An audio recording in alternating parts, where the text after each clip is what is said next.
तो transformer I think आपने पहले से थोड़ा बहुत सुना होगा, ज्यादा नहीं सुना होगा। सर। Yes sir. सुना है, ठीक है, गुड। Yes sir. नाउ चलिए हम लोग स्टार्ट करते हैं ट्रांसफार्मर के बारे में। ट्रांसफार्मर आप लोगों ने देखा होगा, कॉलोनीज में रखे हुए रहते हैं transformer. So generally transformers are used to either up the voltage or increase the voltage, or to the decrease the voltage, or so mainly the purpose of transformer, main purpose of the transformer is to regulate the voltage. Okay, so transformer is a static electrical device, or it is also known as the static electrical machines, and it is used for the either to step up or step down of the transformer. And what is the main important things to be noted, or important points to be noted in the transformers are, it only increase the voltage or decrease the voltage. And what about the power? The power generally, what about the power? Power almost remains constant. If we neglect the losses, then power is almost same, and frequency is exactly same in the primary and the secondary. So this is a transformer, you can say, for the study purpose. It is a circuit diagram for the transformer. It has two windings. First winding here known as the primary winding, and here this is the winding known as the secondary winding, for which we should call the primary and for which we should call the secondary. The winding in which AC voltage, in one winding the your supply is connected, and in other winding your load is connected. Okay, so the supply connecting terminals is known as the primary winding or primary side, and where load is connected known as the secondary side. जहां भी आपको समझ में नहीं आता है, you can interrupt me in between also. Okay, इसमें ऐसा कोई ज्यादा समस्या नहीं है, आप इंटरप्ट कर सकते हैं। तो इसमें यही है, बहुत इंपॉर्टेंट चीज ये है, ये अधिकतर पूछी जाती है, the frequency remains constant, frequency will not change from primary to the secondary, only voltage will change. If power remains almost constant, then current will also change. So voltage and current will change. So that this is the relationship in the primary. V1 I1 should be equals to the V2 I2, means if V2 is large, मान लीजिए voltage को ज्यादा करना है, if we want to step up the voltage, तो current automatically क्या हो जाएगा, स्टेप डाउन हो जाएगा, अपने आप कम हो जाएगा। और अगर आपको वोल्टेज को स्टेप डाउन करना है तो करंट ऑटोमेटिकली स्टेप अप हो जाएगा, सेकेंडरी साइड में स्टेप अप हो जाएगा, क्योंकि करंट और वोल्टेज का मल्टीप्लिकेशन ऑलमोस्ट सेम रहना है। तो ये आपकी समझ में आ गई होगी प्राइमरी वाइंडिंग किसे कहते हैं, the supply connection. Secondary winding, what is the secondary winding, load. And high voltage winding and low voltage winding, another terms is also there, high voltage winding and low voltage winding. In one winding the voltage is higher than the secondary winding, in the second winding, तो जिसमें भी higher voltage होगा, the higher voltage winding will be known as the high voltage winding, lower voltage winding will be known as the low voltage winding. अब what is the meaning of the step up transformer and step down transformer? यानी अगर हम voltage को कम कर रहे हैं तो step down होगा। स्टेप डाउन में क्या होगा, the supply will connect to the higher voltage and load will connect to the lower voltage, क्योंकि हाई से लो कर रहे हैं हम, सप्लाई साइड तो हाई है और लो कर रहे हैं, लोड साइड में लो वोल्टेज है, तो इसको step down voltage. What is the step up voltage? Step up voltage का मतलब है सप्लाई साइड में कौन सी वाइंडिंग कनेक्ट होगी, लो वोल्टेज या हाई वोल्टेज। स्टेप अप के लिए मान लीजिए स्टेप अप ट्रांसफार्मर है, तो सप्लाई साइड में कौन सी वाइंडिंग कनेक्ट करेंगे,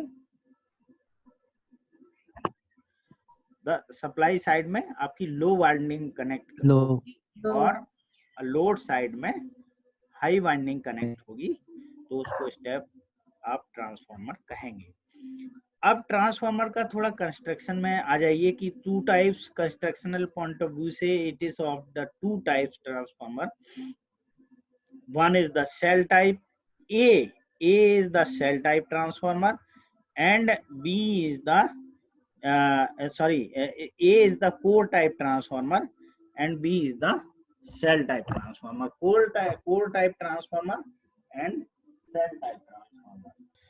तो अब देखिए इसमें सेल टाइप ट्रांसफार्मर और कोर टाइप ट्रांसफार्मर में एक्चुअली वाइंडिंग कैसे प्लेस होती है। अब आप देखिए सेल टाइप और कोर टाइप में डिफरेंस क्या है, व्हाट इज द डिफरेंस।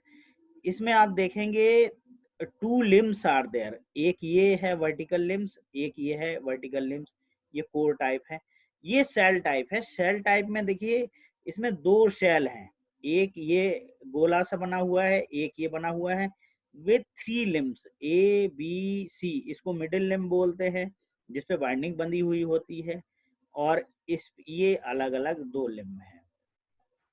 यहाँ पर दो बाइंडिंग बनी होती हैं, ये ध्यान रखिए।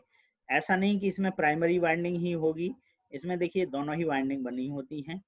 सबसे नीचे वाली layer high voltage low voltage winding की होगी। पहले लो वोल्टेज वाइंडिंग को प्लेस करते हैं हम लोग यहाँ पर, फिर हाई वोल्टेज वाइंडिंग को प्लेस करते हैं। इसका भी रीजन है, लो वोल्टेज वाइंडिंग चूंकि ये this is known as the core, ये कोर होती है। अब कोर कैसी होगी, कोर आपकी देखिए जितनी लंबाई चौड़ाई ऊंचाई, मतलब एक स्क्वायर टाइप का होगा उसमें कोर का शेप एंड साइज। तो उसमें एक स्टैक का दे रखा है। ये मान लीजिए एक पत्ती है, इसकी कोई चौड़ाई होगी, छोटी सी थिकनेस भी होगी इसकी कोई ना कोई, तो ऐसे ही 50 थिकनेस को इसको स्टैक आउट करते हैं और इसको जोड़ देते हैं। Then we want the binding on that. ये प्राइमरी बाइंडिंग होती है, ये सेकेंडरी बाइंडिंग होती है। ये एक्चुअल है। जो हम स्टडी पर्पस के लिए सर्किट यूज करते हैं वो ये वाला सर्किट है, ये वाला सर्किट है। इसमें हम ऐसा मान लेते हैं कि ये प्राइमरी बाइंडिंग है और ये सेकेंडरी बाइंडिंग, ये स्टडी पर्पस के लिए है, लेकिन एक्चुअल में ऐसा होता है। एक्चुअल में ये है, ठीक है। ये हाई वोल्टेज वाइंडिंग बाद में, ऊपर लो वोल्टेज वाइंडिंग पहले ऐसे ऐसे बंध जाएगी, इसके बाद में ऊपर हाई वोल्टेज की लेयर आ जाएगी, low voltage high voltage, then we connect winding, ठीक है।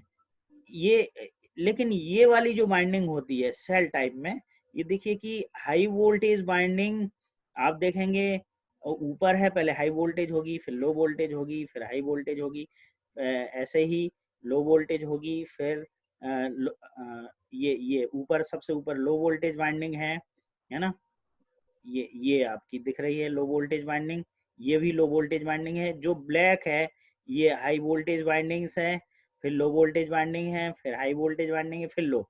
ऐसे ही जो कलर्ड की हुई है वो लो वोल्टेज हाई वोल्टेज लो voltage high voltage low voltage, ये इसको बोलते हैं सैंडविच्ड कॉइल। ये नीचे लिखा हुआ देखिए सैंडविच्ड कॉइल वाइंडिंग, और इसको बोलते हैं कंसेंट्रिक कॉइल्स। एक ही सेंटर है इसका, ये दोनों का, लो वोल्टेज का भी और हाई वोल्टेज का, दोनों का ही एक ही सेंटर है।